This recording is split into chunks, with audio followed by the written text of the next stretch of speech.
විපක්ෂයේ ප්‍රධානම තරකය තමයි මේක 12 වෙනිදා දැනුම් දුන්නා කියලා කියන්නේ. ආණ්ඩු පක්ෂයෙන් අද අපිට එහෙනම් ඕනම අවස්ථාවක් දෙන්නම් පෙන්වන්න කොහෙද කාලගුණේ අපිට in writing ලිඛිතව කොහේ හරි තැනක report එකක් දීලා තියෙනවද මෙන්න මෙහෙම තත්ත්වයක් ඇති වෙනවා කියලා කියන කාරණාව. සහ ඒ කාරණාව හමුවේ කාලගුණ විද්‍යා දෙපාර්තමේන්තුවේ කිසිම අදහසක් පළ කරන්නේ සම්පූර්ණ ඩක් දුන්නා මම ඕන තරම් වෙලාව දෙන්නම් අරගෙන කියන්න කවුරු හරි මට පෙන්නන්න බුද්ධේ නම් සඳහන් කළා මම කිව්වා සල්පිනදාස මහත්තයා ඉන්නවා හර්ෂව ඉන්නවා එතකොට ඔය සියල්ලන්ගේ නම් කියලා කිව්වා මට පුළුවන් නම් පෙන්නන්න 12 වෙනිදා වෙනකොට නිකුත් කරපු නිවැරදි වාර්තාවක්. ඒක පැහැදිලිව තියෙනවා. රටටම බොරු කියනවා මේගොල්ලෝ. රටටම බොරු කියනවා. බිග් ෆෝකස් වැඩසටහන යටතේ සුනිල් කුණාටුවට සද්දයකට ඉස්සලා කාලගුණ ප්‍රධානියා දෙන්නට ඇවිල්ලා කිව්වා. රජේ බලා ගන්න ඕනේ. යත් එක්ක මෙයා රජයට කිව්වද නැද්ද? මේවා කරාද කියලා. යා ඒක දැනගන්න. ඔබේ කාර්යභාරයක් නෙවෙයි. ඔබේ කාර්යභාරයක් නෙවෙයි. ඇත්තද? ඔබතුමා වැඩසටහනේ නම සඳහන් කරපු නිසා මම කියන්නම් එතනට එන මේ කාලගුණ විද්‍යා දෙපාර්තමේන්තුවේ අධ්‍යක්ෂ ජනරාල්වරයා අතුල කරුණානායක මහත්මයා එතුමා කියනවා ස්ටේක් හෝල්ඩර් ඒජන්සි 40ක් විතර ගෙන්නලා ඇග්‍රිකල්චර් ඩිපාර්ට්මන්ට් එක ෆිෂරීස් එක ඉරිගේෂන් එක මහවැලි ඉලෙක්ට්‍රිසිටි බෝඩ් මේ සියලු දෙනා ගෙන්නලා ඔවුන් සාකච්ඡා කරන අන්තිම සාකච්ඡාව. ඔබතුමා කියන වැඩසටහනට එන්න කලින් අන්තිමට කරන සාකච්ඡාවේ කියන්නේ ඉදිරි මාස 3 තුළ එන වර්ෂාපතන. කියන්නේ මේ දැන් අපි මේ මුණ දෙන්න බලාගෙන ඉන්නවා. ඊසාන දිග මොසම. ඒක ගැන.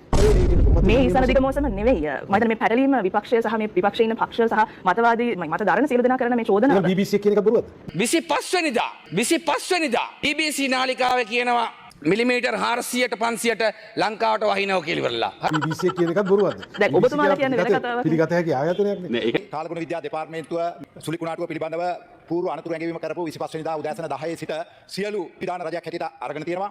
මාතිකුර ධර්ම කාලේ නේද 2017 අර මොකද්ද මේ ඩොප්ලර් රේඩාර එක ආයිපාරක් කරවලා යවන්නේ ඇමරිකාව. ඩොප්ලර් රේඩාර එක මන්ත්‍රීතුමා ගොංගල ස්ථාපනය කරා නම් මෙවැනි අනතුරු කලින් හඳුනා ගන්න පුළුවන්කම තිබ්බ නේද? ඔව් මම හිතන්නේ අපේ කාලේ ඉච්චරක් නෙවෙයි.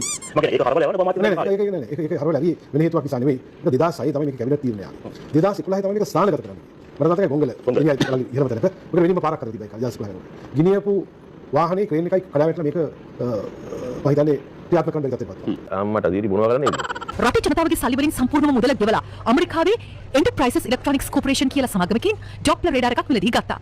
ඒක හයි කරන්න ගියේ ගොංගල කන්දේ. ඒත් ඒක හයි කරන්න බැරි වුණා. පටු පාරක් දිගේ දුමකරකින් අරන් යන්න ගිහිල්ලා කෑලි කඩාගෙන වැටුණා.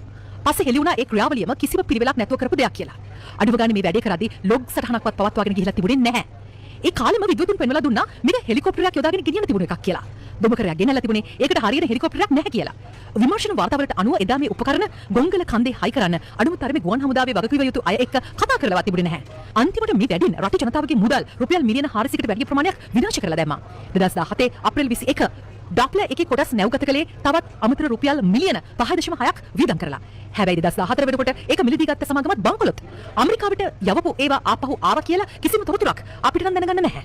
ඩොප්ලර් රේඩාර් පද්ධතියට රක්ෂණයක් කරන් තිබුණත් රක්ෂණ සමාගමත් එක්ක ඇති කරගෙන තිබුණු කොන්දේසි වලට නොගැලපීම නිසා කිසිම රක්ෂණ මුදලක් ගන්නත් බැරි වුණා.